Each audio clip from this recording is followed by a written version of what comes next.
Today I am gonna give you update of my tarantula. इसका शुरुआत होता है आज से 1 साल पहले, जब ये मैक्सिकन रेडनी टेरेंटुला मेरे पास एक छोटे से डिब्बी के अंदर आया था। हाल ही में इसने अपना एक्सोस्केलेटन मतलब बाहर का खोल बदला है और अब जाके ये बहुत ही प्यारा और बहुत सुंदर और खूबसूरत दिख रहा है। मेरा ये टेरेंटुला मेरे पास 1 साल पहले 27 मार्च 2025 को आया था। तब ये बहुत छोटा था, मेरे छोटे वाले उंगली के नाखून के बराबर भी इसका साइज नहीं था।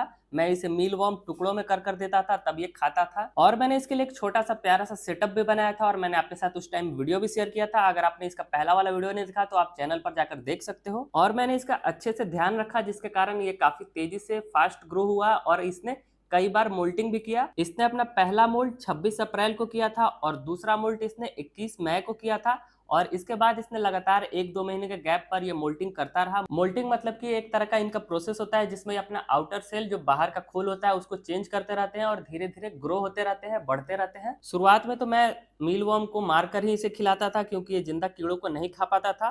फिर धीरे धीरे जैसे जैसे बड़ा होता गया तो इसने जिंदा कीड़ों को भी एक्सेप्ट करना शुरू कर दिया। 19 सितंबर को इसने अपना एक बार मोल्ड सेट किया था। फिर उसके बाद इसका जो बॉडी का पैटर्न है, जैसा मैक्सिकन रेड टेरेंटुला का होता है एडल्ट वाले का, वैसा ही पैटर्न इसके बॉडी के ऊपर भी आना शुरू हो गया था। साथ ही इसका साइज भी काफी ज्यादा बढ़ गया था और इसने इसके बाद मोल्टिंग करना ही बंद कर दिया। इसने लगभग 3-3.5 महीने तक बिल्कुल मोल्ट नहीं किया और 26 दिसंबर को इसने एक बार मोल्ट किया था, जिसके बाद का कंडीशन आप देख पा रहे हो। इसने ताजा ताजा मोल्ट किया है और अभी इसका स्किन पूरा व्हाइट है और इसका बॉडी, इसके लेग्स सभी अभी बिल्कुल सॉफ्ट है। शेडिंग के बाद इन टेरेंटुला मकड़ियों का खोल ऊपर का बॉडी पूरा सॉफ्ट रहता है कुछ घंटों तक और फिर उसके बाद धीरे धीरे हार्ड होकर ये नॉर्मल कंडीशन में आ जाता है। और जब मेरा टेरेंटुला फुली रिकवर हो गया था अपने शेडिंग से, उसके बाद इसका कलर और इसका बॉडी कुछ इस तरह का दिख रहा था।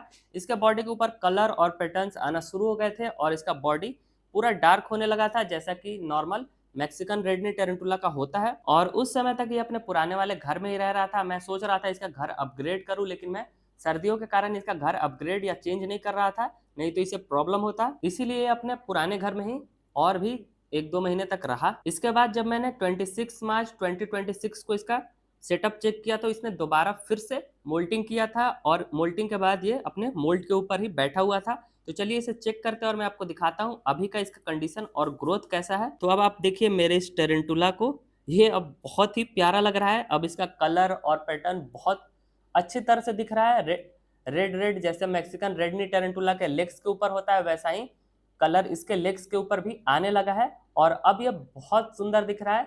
आप 1 साल पहले जाइए, जब मैंने इसे अपने घर पे लाया था तब ये कैसा था, कितना छोटा सा था, और अब आप देखिए ये करीब 2 इंच के आसपास इसका साइज हो गया है। और इस वाले मोल्टिंग के बाद तो इसका कलर और पैटर्न और भी सुंदर और भी प्यारा दिख रहा है, बिल्कुल एक एडल्ट मैक्सिकन रेडनी टेरेंटुला जैसा। तो उस समय मैंने सोचा क्यों ना अब इसका घर अपग्रेड किया जाए, क्योंकि अब गर्मियां आना शुरू हो गई थी और इसका साइज भी काफी अच्छा खासा बढ़ गया था। तो अब इसे बड़े जगह का जरूरत है, बड़े घर का जरूरत है। तो मैं मार्केट से एक प्लास्टिक कंटेनर लेता आया और उसमें ढेर सारे मैंने होल्स कर दिए। ये होल्स थोड़े से बड़े हैं क्योंकि अब टेरेंटुला बड़ा हो गया है, तो अब ये एस्केप नहीं करेगा, इनमें से भागेगा नहीं।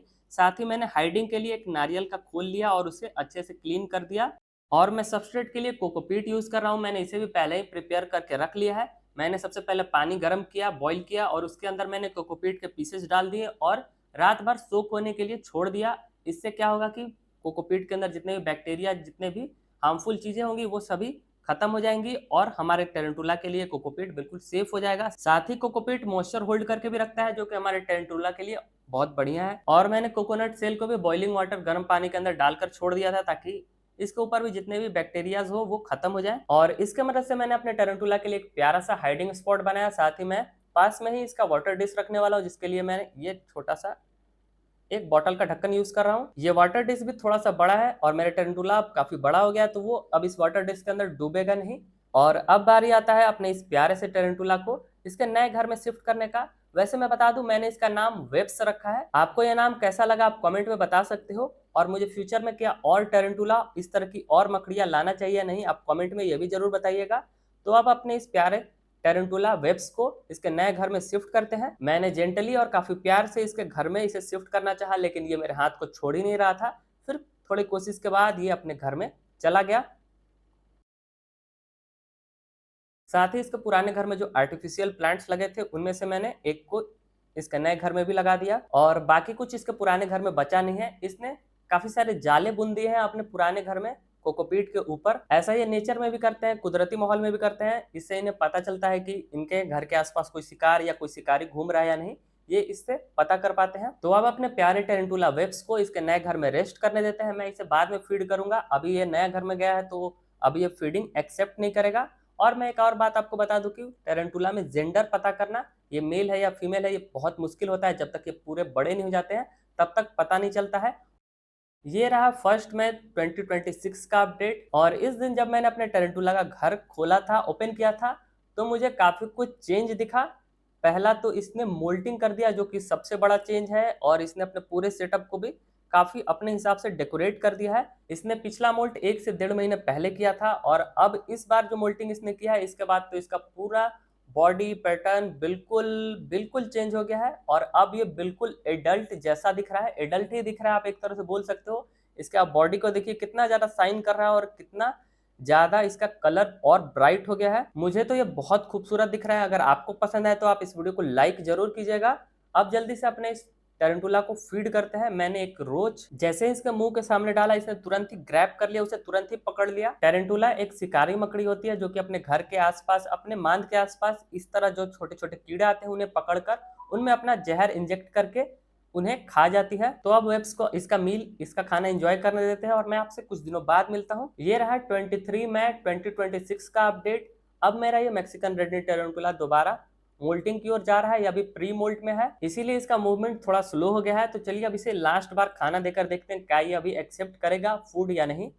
तो मैंने इस डब्बे के अंदर रोचेस का पूरा कॉलोनी ही सेटअप करके रखा है, ताकि मेरे टेरेंटुला और दूसरे पेट्स को जब भी खाने की जरूरत हो उन्हें फ्रेश फूड मिल सके। प्री मोल्ट टेरेंटुला के लाइफ में एक ऐसा पीरियड होता है जिस समय ये अपना खोल बदलने का शुरुआत करते हैं। इस टाइम तक इनका जो पुराना खोल होता है वो काफी टाइट हो जाता है, जिसके कारण इनका मूवमेंट स्लो हो जाता है, और टेरेंटुला फूड भी एक्सेप्ट करना कम कर देते हैं। देखते हैं मेरे टेरेंटुला ने अभी फूड एक्सेप्ट किया है, मतलब कि अभी ये प्री मोल्ड में पूरा गया नहीं है। होप ये इस खाने को खाने के बाद प्री मोल्ड में जाए।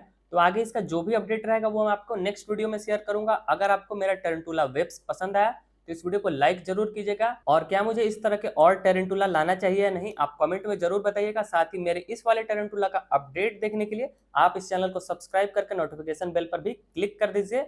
मैं मिलता हूँ आपसे नेक्स्ट वीडियो में। Okay, bye.